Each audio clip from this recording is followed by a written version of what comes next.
5장 사망과 음부를 가진 신 그리스도.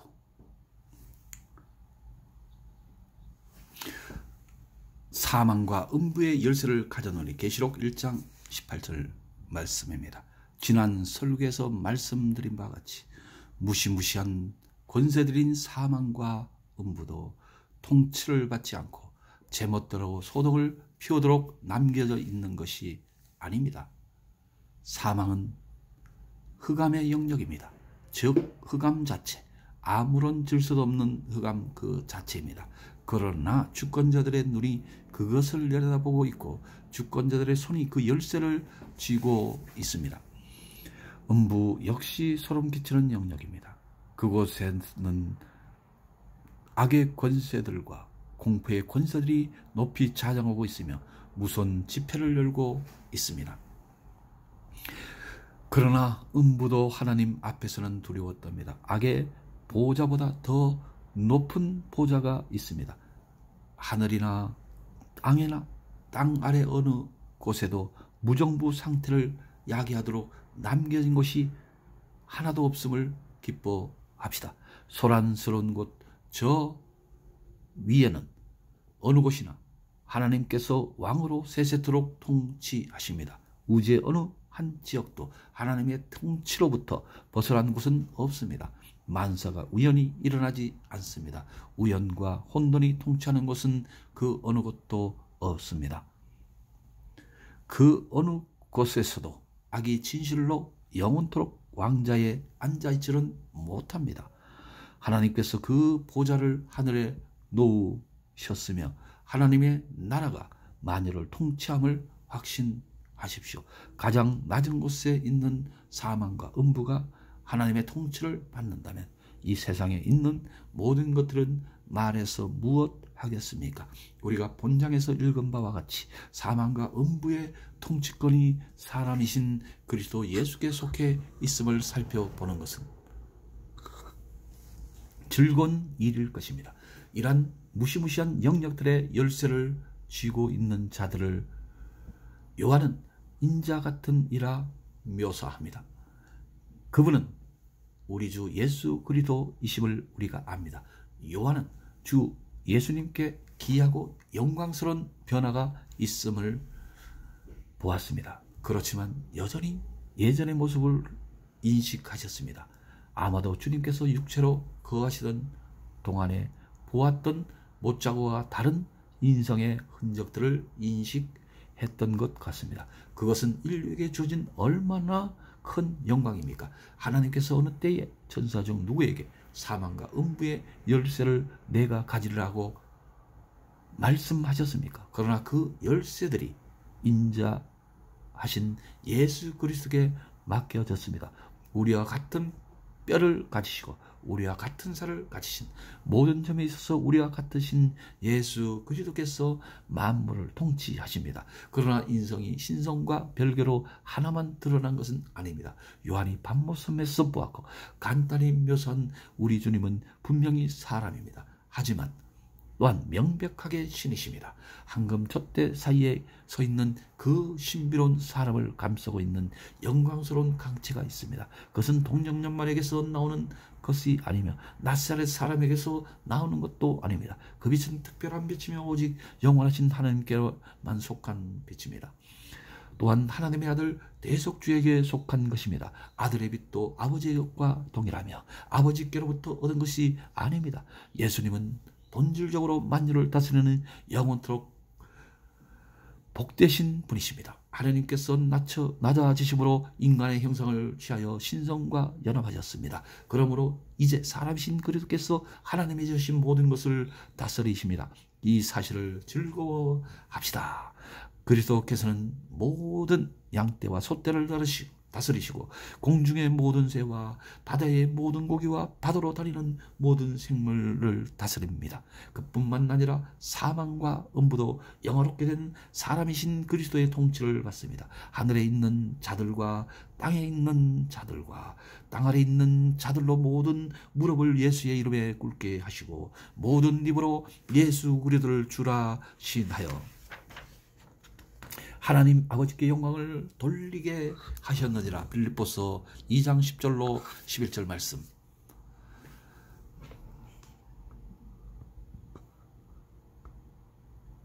열쇠의 비유를 사용하는 의도는 의심할 것 없이 우리 주님께서 사망과 음부를 합법적이고 실질적으로 통치하신다는 두 가지 사상을 말하기 위함입니다. 제가 말씀드리는 합법적인 통치란 이런 것입니다. 왕들이 왕국의 통치를 받는 성읍의 입구에 이르게 될 때에 그 성읍의 시장, 고위 관리 또는 지사가 형식적인 열쇠를 선물하는 것이 관습이었습니다. 그것은 그 왕이 그 성읍의 합법적인 소유자요 정당한 통치자라는 것을 인식하는 것이었습니다. 그와 같이 그리스도께서도 사망과 음부의 열쇠를 가지고 계십니다. 말하자면 그분은 합법적으로 그러한 그 어두운 영역들을 다스리는 주가 되시며 아무도 파기할 수 없는 주권으로 그 영역들을 다스리십니다. 그러나 평범한 삶 속에서는 열쇠가 실제적인 소유와 권리와 관련이 있습니다. 새들어 사는 사람이 열쇠를 그 집 주인에게 돌려줄 때는 집 주인이 그 집을 다시 자기의 권리 아래 두게 됩니다. 그런 행위로 그의 소유가 확인되는 것입니다. 그처럼 그리스도는 합법적으로 뿐만 아니라 실제적으로 사망과 음부를 다스리는 주가 되십니다. 그리스도께서는 사단의 악한 계계들을 억제하거니와 그것들을 자신의 선한 계명에 이바지하고 이용하심으로 실제적으로 무덤의 문제들을 다스리시고 경영하시며 음부의 모든 음모들을 치리하십니다. 우리 주 예수 그리스도는 언제나 변함없이 최고이십니다. 원하든 원치 않던지간에 그분의 나라가 어떠한 영역이든지 그곳에 거하는 모든 존재들을 다스리십니다. 여기서 음부라고 번역된 단어를 살펴보는 것이 좋을 것입니다. 물론 음부라는 뜻이 타락하고 저주받는 영들에 거하는 영역을 언급하는 것이 옳다고 할 수 있겠지만 또 거기에 한정시킬 필요는 없습니다. 음부라고 번역된 원어는 하데스입니다. 그것은 영들이 거하는 장소를 의미하는 것입니다. 그러므로 그 뜻에는 천국과 음부 두 가지 모두 다가 포함됩니다. 이러한 여러 가지 점에서 볼 때 그 두 가지 모두를 의미하는 것을 의심할 여지가 없습니다. 저는 그렇게 생각합니다. 그러므로 우리 주님은 천국과 음부와 사망의 열쇠를 가지신 것입니다. 육신을 떠난 영들이 지금 어디에 거하고 있든지 간에 그리스도께서는 왕이십니다. 사람들이 육체를 벗어난 상태로 들어갈 때 통과하는 철문을 그리스도께서 다스리십니다. 그리스도의 권세가 최고입니다. 모두가 하나하며 찬송하도다. 아버지의 영광이 광채신 그리스도여 영원 무궁토록 찬송 받으시리로다. 이제 다음 몇 가지 상으로 본문을 살펴보도록 하겠습니다. 그렇게 함으로 여러분이 유능해지고 강건해질 것입니다. 첫째로 열쇠들이 능력에 대하여 살펴보도록 하겠습니다. 둘째로 이런 권세의 열쇠를 가진 뜻이 무엇인지에 대해서 살펴보도록 하겠습니다. 그리고 셋째로 열쇠의 교훈에 숨겨져 있는 여러 가지 뜻 중에 가장 중요한 것이 무엇인지 살펴보도록 하겠습니다. 첫 번째 대지로 여기에 언급된 이러한 열쇠들의 능력은 무슨 뜻을 함축하고 있습니까? 열쇠는 무엇보다도 문을 여는데 사용됩니다. 그러므로 우리 주님은 사망과 음부의 문들을 열 수 있습니다. 육체를 떠난 영들에게 문을 열어주는 것과 자신의 성도들이 차례로 영원한 행복의 세계로 들어가도록 허락하는 것은 주님이 하시는 일입니다. 우리가 이 세상을 떠나 아버지께로 가게 되는 때가 올 때에 다름하는 우리 주님의 손에 황금 열쇠를 잠을 통해 꽂아 진주문을 열고 의인들을 영들의 세계로 인도하실 것입니다. 우리가 육신을 떠난 영으로서 낙원에 잠시 머물고 있을 때 우리의 육신이 갇혀있는 무덤의 문을 여는 일을 그리스도께서 하실 것입니다. 그때 천사장의 나팔 소리에 우리는 순서대로 불멸의 존재로 부활하게 될 것입니다. 우리 주님은 부활이요 생명이십니다. 주님께서 살아 계심으로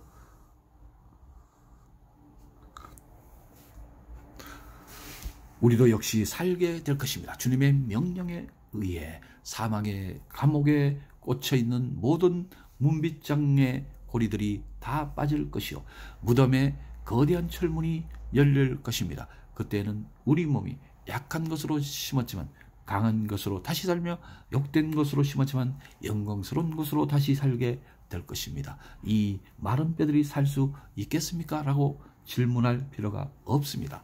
우리의 전능하신 구세주의 손에 황금 열쇠가 놓여 있습니다. 사망은 수억의 시체들을 그의 보고에 헛되이 모아놓은 것이 될 것입니다. 우리 주님께서 사망에 사로잡은 것들을 풀어놓게 될 때 사망은 아무런 대가도 보상도 받지 못한 채 순식간에 그의 모든 보물들을 잃게 될 것입니다. 무덤이란 애굽에는 단 한 명의 이스라엘 사람도 노예로 남아있지 않을 것입니다. 갈비뼈 하나라도 뒤에 남겨놓지 않을 것입니다. 그리스도께서는 아버지께서 자기에게 주신 자 중 하나도 잃지 아니하시고 마지막 날에 분명히 다시 살리실 것입니다. 그리스도께서 자기 백성들의 영혼뿐만 아니라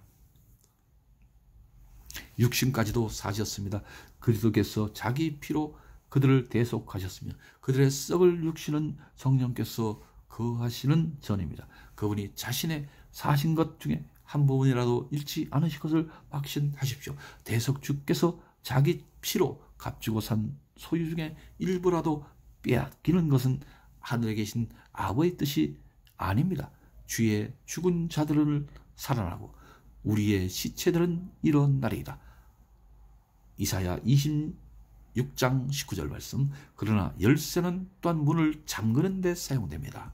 그와 마찬가지로 예수님은 안에서 잠그기도 하실 것이고 밖에서 잠그기도 하실 것입니다. 주님께서는 노아를 방주 안에 놓고 잠그던 것처럼 자기 백성들을 천국에 놓고 황금 열쇠로 잠글 것입니다. 슬픔과 죄의 세상으로부터 멀리 떨어져 잠겨진 성 안에 하나님과 함께 영원히 있도다.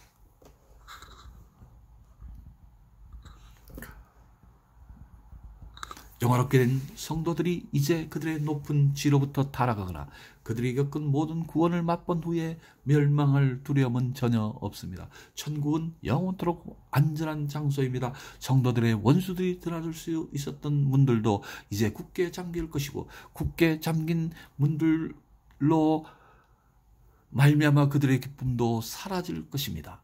그러나 얼마나 슬픈 일입니까? 문을 이렇게 닫아버려서 한쪽은 어두운 면이 된다는 것이 불신자에게 대해서도 열쇠로 천국 문들을 잠그실 분은 그리스도이십니다. 일단 집주인이 일어나서 문을 닫을 때는 신자라고 자처하는 자들이 와서 걱정스럽게 문을 두드리고 비통하게 주여 주여 우리에게 문을 열어주소라 부르짖는다 해도 아무런 소용이 없을 것입니다. 저는 그 다윗의 자손이 닿으면 아무도 열 자가 없으며 그는 자신의 행한 일에 대하여 후회하지 않음을 알고 있습니다. 그분께서 일단 사람의 영혼에 긍휼의 문을 닫으면 그 철빗장이 결코 들려지지 않을 것입니다. 오 그리스도께서 여러분의 면전에서 천국의 문을 닫는 것을 보는 것이 어떤 의미를 갖는지는 여러분들 중에는 그 누구도 알게 되지 않기를 바랍니다. 여러분은 지금은 자신이 혼인잔치에 들어가리라고 기대하고 있는데 그날에 바깥 어두운 곳에 던져져서 거기서 슬피 울며 이를 갈게 된다는 것은 무서운 일이 될 것입니다. 예수님께서 자신의 주권적 열쇠로 회개치 않고 죽는 모든 죄인들을 천국 밖에서 가두었으며 모든 죄를 천국 바깥에 거두어 두었으며 모든 유혹과 모든 불화 모든 고통과 사망을 천국 바깥에 가두어 두었습니다. 악마의 모든 시험들을 천국 바깥에 가두어 두었습니다. 그러므로 지옥의 개가 으르렁거리는 소리가 새 예루살렘의 백옥의 성곽을 가로질러 들리지 않을 것입니다. 열쇠는 열고 닫는 데 사용됩니다. 그리고 음부에 관련하여서는 음부에 들어가는 있는 영들을 조금의 빈틈도 없이 철저하게 가두는 데 사용됩니다. 아브라함이 나사로를 박대하던 부자에게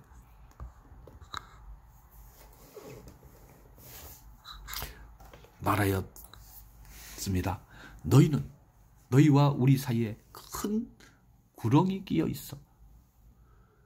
여기에서 너희에게 건너가고자 하되 할 수 없고 거기서 우리에게 건너올 수도 없게 하였느니라. 누가복음 16장 26절입니다. 그리스도께서 자신의 열쇠로 타락한 영들을 가두어 놓았습니다.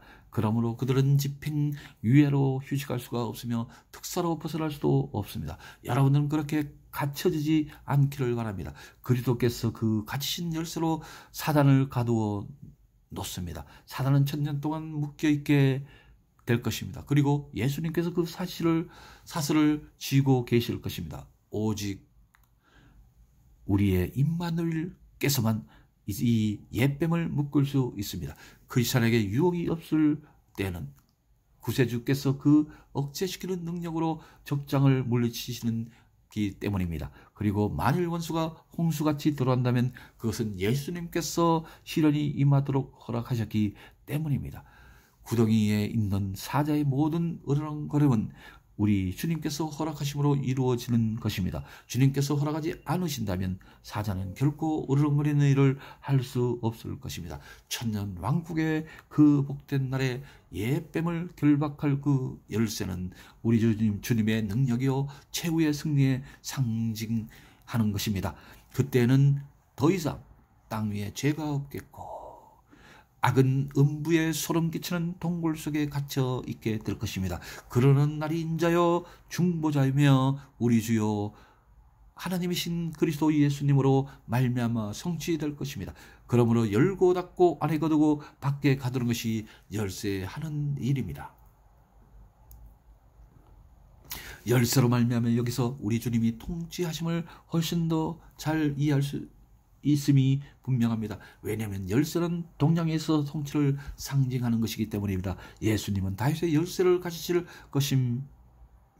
그 어깨는 정사를 메었고 이사야 9장 6절 말씀 그리스도께서 음부의 열쇠를 가지셨다는 사실을 미뤄볼 때 그리스도께서 음부에 있는 모든 이들은 통치하심을 알게 됩니다. 그러므로 그리스도께서 저주받는 영들을 통치하십니다. 그들은 금생에서 그리스도께서 자기들을 통치하는 것을 원치 않았습니다. 그러나 내생에서는 원하든 원치 않던간 그리스도께 봉축해야만 합니다. 펄펄 끓는 용광로 안에 모든 불꽃은 인자신 그리스도의 뜻대로 인도되며 모든 쇠사슬마다 그리스도의 주권의 표식이 찍혀 있습니다. 이 경고치 않는 자들을 강제로 공포에 떨어야 할 것입니다. 그들의 잔인한 본성은 그대로 남아있게 될 것이면 거만하게 뽐내는 것은 모두 사라지게 될 것입니다. 그들이 계속 거역할지라도 자신들이 아무런 소망 없이 착오에 매여 있으며 그들의 계획하는 것을 성취하기에는 자신들이 무능하다는 것을 알게 될 것입니다. 그들이 바로와 같이 계속 마음을 완고하게 하고 여호와가 누구간데 우리가 그 말을 듣겠느냐고 부르짖는다고 할지라도 성이 함락되던 그 무서운 날 밤에 벨사셀 왕과 같이 그들의 허리에 힘이 빠져 주저앉게 됨을 알게 될 것입니다. 그들은 고뇌로 그들의 손을 묶고 절망으로 그들의 혀를 깨물 것입니다. 그들을 구원하러 오셨다가 그들에게 거절당한 그리스도께서 이제는 그들에게 자신을 멸망시키는 위력으로만 계시하십니다. 음부에 있는 타락한 자들이 겪는 무서운 공포들 중에 하나가 이것이 될 것입니다. 전에 그분께서 은호를 내밀 때 그들이 그것을 만지지 않았는데 이제는 그들이 의도적으로 회개치 않음을 인하여 그들을 철장으로 영원토록 두들겨 부술 것입니다. 그리스도를 멸시하는 여러분이여 보고 놀라시오. 만일 여러분이 진심으로 그리스도를 찬양하기를 원치 않는다면 강제로 굴굴복해 될 것입니다. 이 땅에서 가장 큰 목소리로 그리스도를 대적했던 자들의 당황함은 어떠하겠습니까? 그리스도의 신성을 부인했던 사람들, 당돌하게 그리스도의 성호를 저주했던 자들, 전 나셀의 사람을 대적하는 쓰다쓴 말들을 짓거릴 때만 즐거워했던 볼테르와 파와 톰페인 파 사람들, 그들의 당황함은 어떠하겠습니까? 그들이 얼마나 놀라겠습니까? 그리스도를 비열한 자라고 멸시하고 짓뭉개 버리겠다고 말하는 자가 자신이 멸시하던 그리스도에게 짓뭉개진 것을 알게 되면 얼마나 당황해 하겠습니까? 여기까지입니다.